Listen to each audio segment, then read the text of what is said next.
Hello friends, welcome back to my channel. इस lecture में हम मध्य प्रदेश के सामान्य परिचय की बुक पुणेकर पब्लिकेशन की डिस्कस कर रहे हैं दोस्तों। इसके साथ एक एटलस निःशुल्क आता है, इसको हमने सारा एक ही लेक्चर में डिस्कस कर चुके हैं। आज हम चैप्टर नंबर 4 डिस्कस करेंगे। मध्य प्रदेश में प्रथम व एकमात्र के अंतर्गत हम मध्य प्रदेश के नगर व राजधानियों के नाम और मध्य प्रदेश के नगर और वो क्यों प्रसिद्ध है उनके कारण डिस्कस करने वाले हैं, है ना। तो आपको जानकारी की बता दूं, यहाँ लेक्चर मेरे द्वारा डिस्कस किया जा रहा है, यह पार्ट नंबर 5 होगा दोस्तों। चैप्टर 4 का पार्ट नंबर 5 होगा। तो आइए शुरू करेंगे ज्यादा देरी ना करते हुए। तो आज हम इस लेक्चर में मध्य प्रदेश के नगर और राजधानियों के नाम को डिस्कस करने वाले हैं दोस्तों। तो आपको जानकारी के लिए बता दूं, मध्य प्रदेश की राजधानी क्या है? भोपाल है। डायरेक्ट क्वेश्चन पूछेगा, मध्य प्रदेश की प्रशासनिक राजधानी भोपाल है। प्रशासनिक राजधानी क्या है? भोपाल है। भोपाल को राजधानी कब बनाया गया था? तो 1 नवंबर 1956 को ही मध्य प्रदेश की राजधानी को डिक्लेयर कर दिया गया था। मध्य प्रदेश की राजधानी गठन के समय ही मध्य प्रदेश की राजधानी को डिक्लेयर कर दिया गया था। लेकिन भोपाल अपने आप में जब जिला नहीं बना था, जब राजधानी डिक्लेयर कर दिया गया था भोपाल को, तो भोपाल उस टाइम पे सीहोर जिले की तहसील हुआ करती थी और 1972 में भोपाल को जिला बनाया गया, है ना। तो जब भोपाल को राजधानी बनाया गया था तो वो खुद सीहोर जिले की एक तहसील हुआ करती थी। 1972 में जिला बनाया गया है भोपाल को। मध्य प्रदेश की प्रशासनिक राजधानी क्या है? इंदौर है। डायरेक्ट याद रखना है। बात करेंगे अगला, मध्य प्रदेश की व्यावसायिक राजधानी क्या है? इंदौर है दोस्तों। आपको जानकारी के लिए बता दूं, मध्य प्रदेश की व्यावसायिक राजधानी पूछेगा इंदौर। मध्य प्रदेश की खेल राजधानी पूछेगा इंदौर। मध्य प्रदेश की वस्त्र राजधानी इंदौर को कहा जाता है। मध्य प्रदेश की आर्थिक राजधानी इंदौर को कहा जाता है। मध्य प्रदेश की वित्तीय राजधानी इंदौर को कहा जाता है। तो इतनी सारी राजधानी का नाम रखा गया है ना। तो मध्य प्रदेश की खेल राजधानी, वस्त्र राजधानी, आर्थिक राजधानी, वित्त राजधानी, व्यावसायिक राजधानी इंदौर है। डायरेक्ट याद रखना है ना। मध्य प्रदेश की व्यावसायिक राजधानी इंदौर। मध्य प्रदेश की खेल राजधानी अभी मैंने बताया इंदौर को कहा जाता है। मध्य प्रदेश की ऊर्जा राजधानी सिंगरौली को कहा जाता है। सिंगरौली के बैड़न नामक स्थान है ना, जहाँ पे सिंगरौली में क्या है, सबसे बड़ी कोयला खदान है ना, और वहाँ पे बिजली बनती बैड़न में एक विंध्याचल ताप विद्युत केंद्र भी बनाया गया, जो मध्य प्रदेश का सबसे बड़ा ताप विद्युत केंद्र है। इसलिए ऊर्जा राजधानी, मध्य प्रदेश की ऊर्जा राजधानी सिंगरौली को भी कहा जाता है। सिंगरौली को ही कहा जाता है, इतना याद रखना है। मध्य प्रदेश की सांस्कृतिक राजधानी या संस्कार राजधानी पूछा, संस्कार राजधानी जबलपुर है दोस्तों। डायरेक्ट याद रखना है, मध्य प्रदेश की संस्कार राजधानी जबलपुर को कहा जाता है। अगला है, मध्य प्रदेश की पर्यटन राजधानी पचमढ़ी को कहा जाता है। मध्य प्रदेश की पर्यटन राजधानी पचमढ़ी, और पचमढ़ी को ही मध्य प्रदेश की ग्रीष्मकालीन राजधानी घोषित किया गया है। मध्य प्रदेश की ग्रीष्मकालीन राजधानी घोषित किया गया है। मेघनीज राजधानी बालाघाट को कहा जाता है, क्योंकि बालाघाट जिले में भरवेली की खदान है और भरवेली की खदान मेघनीज से संबंधित है। और भरवेली की खदान एशिया की सबसे बड़ी भूमिगत मैग्नीज की खदान है, खुले मुंह की, है ना। मध्य प्रदेश की संगीत राजधानी मैहर को कहा जाता है। मैहर जहां शारदा माता का प्रसिद्ध मंदिर है, और ये सतना जिले में आता है दोस्तों। इसको मध्य प्रदेश की संगीत राजधानी, संगीत नगरी के नाम से जाना जाता है मैहर को। बात करेंगे पचमढ़ी की, तो ग्रीष्मकालीन राजधानी पचमढ़ी मैंने अभी बताया। और मध्य प्रदेश की न्यायिक राजधानी जबलपुर को कहा जाता है, क्योंकि यहाँ पे मध्य प्रदेश का उच्च न्यायालय स्थित है जबलपुर में। मुख्य न्यायालय की पीठ कहाँ स्थित है? जबलपुर में। इसलिए मध्य प्रदेश की न्यायिक राजधानी जबलपुर को कहा जाता है। तो इतनी राजधानियां हैं जहां से क्वेश्चन डायरेक्टली पूछ लिए जाते हैं। तो मैंने आपको कारण बता दिया। अब इसी लेक्चर में हम मध्य प्रदेश के नगर और स्थलों के प्रसिद्ध होने के कारण को डिस्कस करेंगे कि कुछ नगर हैं जो क्यों प्रसिद्ध है, उनको भी डिस्कस कर लेते हैं। तो देखिए, सबसे पहले बात करेंगे हम भोपाल की। तो भोपाल राजधानी क्षेत्र के लिए प्रसिद्ध है, और भोपाल को झीलों की नगरी कहा जाता है दोस्तों। भोपाल को झीलों की नगरी कहा जाता है, और भोपाल जो है राजा भोज की नगरी और झीलों की नगरी के उपनाम से जाना जाता है। किसको? भोपाल को। और भोपाल में कई छोटे बड़े तालाब है, और भोपाल जो है 5 पहाड़ियों पर बसा हुआ है। भोपाल जो है 5 पहाड़ियों पर बसा हुआ है। ईदगाह पहाड़ी, ईदगाह हिल, अरेरा हिल, श्यामला हिल, कटारा हिल, द्रोणाचल, नेवर हिल, ये सब हैं छोटे बड़े झील, है ना, यानी पहाड़ियाँ। तो समझ में आ गया। बात करेंगे इंदौर की, तो इंदौर को उद्योग नगरी और मिनी बॉम्बे कहते हैं। मिनी बॉम्बे किसे कहा जाता है? इंदौर को कहते हैं। और उद्योग नगरी पूछेगा तो इंदौर को। खजुराहो को जो है कलात्मक मंदिरों के कारण प्रसिद्ध है। खजुराहो क्यों प्रसिद्ध है? कलात्मक कलात्मक मंदिरों के कारण, वहाँ एक से एक कलाकारी की गई है मंदिरों में, और कलात्मक मंदिरों के कारण प्रसिद्ध है खजुराहो। खजुराहो है छतरपुर में। पचमढ़ी की बात करेंगे तो मध्य प्रदेश का एकमात्र हिल स्टेशन जो है पचमढ़ी, जो होशंगाबाद जिले में आता है। यहीं पर मध्य प्रदेश की सबसे ऊंची चोटी है धूपगढ़ महादेव पर्वत पर स्थित है, सतपुड़ा की सबसे ऊंची चोटी, और मध्य प्रदेश की सबसे ऊंची चोटी भी वहीं पे है ना। तो पचमढ़ी क्यों प्रसिद्ध है? तो एकमात्र हिल स्टेशन है मध्य प्रदेश का। इसके अलावा हिल स्टेशन अमरकंटक को भी कहते हैं दोस्तों, जो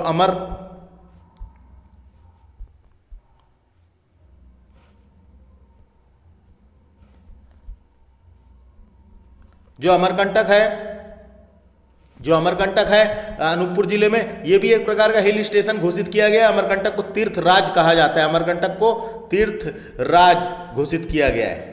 बात करेंगे नेक्स्ट मलाजखंड। तो बालाघाट जिले में मलाजखंड की खदान है, जो तांबे की खदान है, एशिया की सबसे बड़ी खुले मुंह की भूमिगत तांबे की खदान है। मलाजखंड को तांबा नगरी कहते हैं। मलाजखंड तहसील है बालाघाट जिले की, वहीं पे खदान भी है जो तांबे से संबंधित है, तांबा निकलता है वहाँ पे। बात करेंगे पन्ना। तो पन्ना हीरो के लिए प्रसिद्ध है पूरे भारत में, पन्ना हीरो के लिए प्रसिद्ध है। पन्ना को डायमंड सिटी भी कहा जाता है, वहाँ पे हीरो की खदान की वजह से प्रसिद्ध है पन्ना। बात करेंगे सांची। तो बौद्ध जगत की पवित्र नगरी सांची, ये बौद्ध स्तूपों के कारण प्रसिद्ध है। सांची का स्तूप भी सांची में है ना, महान अशोक ने बनवाया था। तो सांची का स्तूप बौद्ध स्तूपों के कारण प्रसिद्ध है। वहाँ पे कई सारे स्तूप है छोटे बड़े, सांची का स्तूप भी सांची में। बौद्ध जगत की पवित्र नगरी सांची बौद्ध स्तूपों के कारण प्रसिद्ध है। सांची कहाँ पे आता है? रायसेन जिले में आता है। बात करेंगे मंदसौर की। तो मंदसौर जो है वो अफीम उत्पादन के कारण प्रसिद्ध है दोस्तों। अफीम की खेती, अफीम बेल्ट है, नीमच मंदसौर वाला जो बेल्ट है वो अफीम बेल्ट कहलाता है। वहाँ पे अफीम की खेती बहुत ज़्यादा होती है। और गांजा पूछा कभी, गांजा जो है खंडवा खरगोन वाला बेल्ट है। गांजा खंडवा और खरगोन में होता है, खंडवा में होता है गांजा, और मंदसौर में होता है अफीम। कोई दिक्कत नहीं है।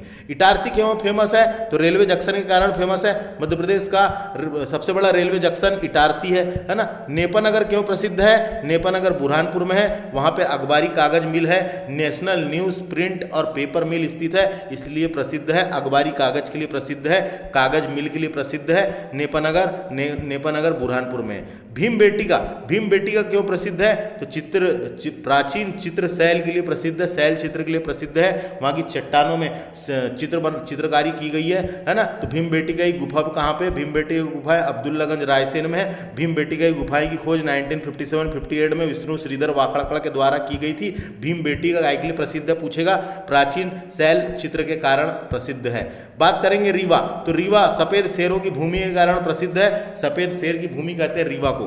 बात करेंगे सिंगरौली। तो सिंगरौली जो है एशिया की सबसे बड़ी मोटी कोयला खदान है सिंगरौली में, है ना। इसी कारण सिंगरौली प्रसिद्ध है। सिंगरौली को ऊर्जा राजधानी इसी कारण कहते हैं। भेड़ाघाट। तो भेड़ाघाट जो है इसलिए प्रसिद्ध है, भेड़ाघाट जबलपुर में है, वहाँ धुआंधार जलप्रपात भी है और संगमरमर की चट्टानें भी है। सफेद संगमरमर की नगरी भेड़ाघाट को बोलते हैं, जबलपुर को बोलते हैं, और संगमरमर की चट्टानें भी भेड़ाघाट में है। अमलई नाम के तहसील है एक शहडोल में, है ना। अमलई नाम की तहसील, ये पेपर मिल के लिए प्रसिद्ध है। यहाँ पे ओरिएंट पेपर मिल, ओरिएंट कागज कारखाना है यहाँ पे, ओरिएंट पेपर मिल कागज कारखाना है, इसलिए अमलई प्रसिद्ध है। डायरेक्ट क्वेश्चन आएगा अमलई कहाँ पे? शहडोल में है। ये पेपर मिल के लिए प्रसिद्ध है, पेपर का नाम है ओरिएंट पेपर मिल। खंडवा क्यों? तो संत सिंगाजी का मेला लगता है खंडवा में। मैंने बताया था संत सिंगाजी निमाड़ क्षेत्र के निवासी थे। संत सिंगाजी की समाधि कहाँ पर है? खंडवा में। और संत सिंगाजी का मेला भी खरगोन में लगता है या खंडवा लिखा है? स्पेशली देखा जाए तो खरगोन जिले में लगता है ना।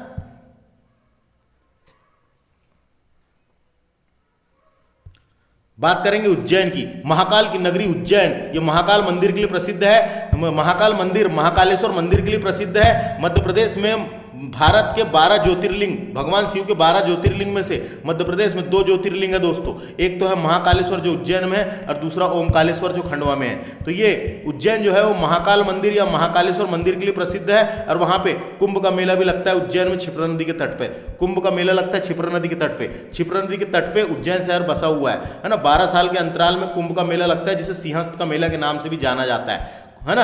उज्जैन महाकाल की नगरी उज्जैन, महाकालेश्वर ज्योतिर्लिंग उज्जैन में है। बात करेंगे ओमकालेश्वर, तो ओमकालेश्वर ज्योतिर्लिंग खंडवा जिले में है ना। 2 ही ज्योतिर्लिंग है मध्य प्रदेश में भगवान शिव के, एक महाकालेश्वर और एक ओमकालेश्वर। तो ओमकालेश्वर ज्योतिर्लिंग कहाँ पर, खंडवा में है, याद रखना है। बात करेंगे देवास की, तो देवास इसलिए फेमस है, बैंक नोट प्रेस के कारण फेमस है। बैंक नोट प्रेस यानी करेंसी प्रिंटिंग प्रेस, यहाँ पे जो है करेंसी प्रिंटिंग प्रेस, यहाँ पे नोट छपती है ना, तो करेंसी प्रिंटिंग प्रेस की वजह से प्रसिद्ध है देवास।